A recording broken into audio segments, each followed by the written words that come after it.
சென்னை மாநகர காவல் ஆணையர் சந்தீப் ராய் ரத்தோர் இடமாற்றம் செய்யப்பட்டுள்ளார். அது தொடர்பான அண்மை செய்தியை பார்த்துக் கொண்டிருக்கிறோம். சென்னை மாநகர காவல் ஆணையர் சந்தீப் ராய் ரத்தோர் இடமாற்றம் செய்யப்பட்டுள்ளார்.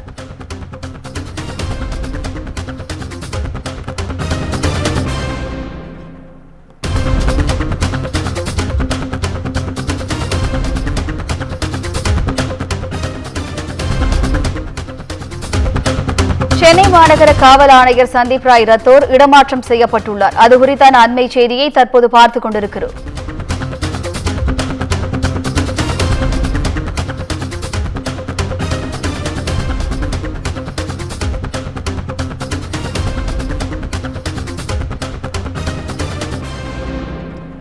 சென்னை மாநகர காவல் ஆணையர் சந்தீப் ராய் ரத்தோர் இடமாற்றம் செய்யப்பட்டுள்ளார். கூடுதல் விவரங்களை செய்தியாளர் சுப்பிரமணி வழங்க கேட்கலாம்.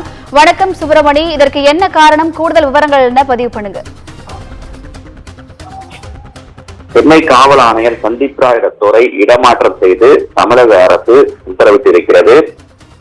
கிட்டத்தட்ட 2023ஆம் ஆண்டிலிருந்து சென்னை காவல் ஆணையராக அவர் பொறுப்பு வகித்து வருகிறார். தற்போது அவரை இடமாற்றம் செய்து தமிழக அரசு உத்தரவிட்டிருக்கிறது. அவரை தற்போது காவல்துறை பயிற்சி கல்லூரிக்கு அவர் இடமாற்றம் செய்யப்பட்டிருக்கிறார். அங்கு டிஜிபியாக அவர் இடமாற்றம் செய்யப்பட்டிருக்கிறார். புதிய சென்னை காவல் ஆணையராக அருண் நியமிக்கப்பட்டிருக்கிறார்.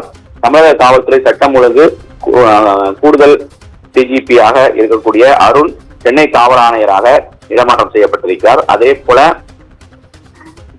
தமிழக காவல்துறை தலைமையகத்தில் பணியாற்றி வரக்கூடிய ஏடிஜிபி டேவிட்சன் தேவாசீர்வாதம் தமிழக காவல்துறை சட்டம் ஒழுங்கு கூடுதல் டிஜிபியாக இடமாற்றம் செய்யப்பட்டிருக்கிறார். கிட்டத்தட்ட 2023 இன்று பொறுப்பு வகித்து வந்த சென்னை காவல் ஆணையராக இருந்த சந்தீப் ராய் ரத்தோர் தற்போது இடமாற்றம் செய்யப்பட்டிருக்கிறார். சென்னையில் சட்டம் ஒழுங்கு சரியில்லை என்று எதிர்கட்சிகள் பல்வேறு குற்றச்சாட்டுகளை தொடர்ந்து முன்வைத்து வந்தார்கள். அது மட்டுமல்லாமல் ஆம்ஸ்ட்ராங் கொலை வழக்கு பெரும் ஒரு அதிர்வலையை ஏற்படுத்தி இருந்தது. இதன் காரணமாக சென்னையில் போதிய பாதுகாப்பு இல்லை, மக்களுக்கு பாதுகாப்பு இல்லை என்று எதிர்கட்சியினர் தொடர்ந்து குற்றச்சாட்டை முன்வைத்து வந்தார்கள்.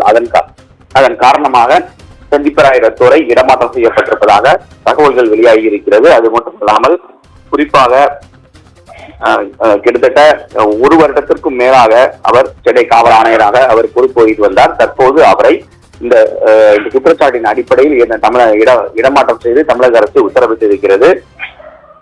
அவரை குறிப்பாக காவல்துறை பயிற்சி கல்லூரியுடைய டிஜிபியாக இடமாற்றம் செய்திருக்கிறது தமிழக அரசு. அதே போல புதிய சென்னை காவல் ஆணையராக அருண் நியமிக்கப்பட்டிருக்கிறார். இவர் தமிழக காவல்துறை சட்டம் ஒழுங்கு கூடுதல் டிஜிபியாக பணியாற்றி வந்தார். அவர் தற்போது சென்னை காவல் ஆணையராக பொறுப்பு வகிக்க தமிழக அரசு உத்தரவிட்டிருக்கிறது. அதே போல தமிழக காவல்துறை சட்டம் ஒழுங்கு கூடுதல் டிஜிபியாக டேவிட்சன் தேவாசீர்வாதம் நியமனம் செய்யப்பட்டிருக்கிறார்.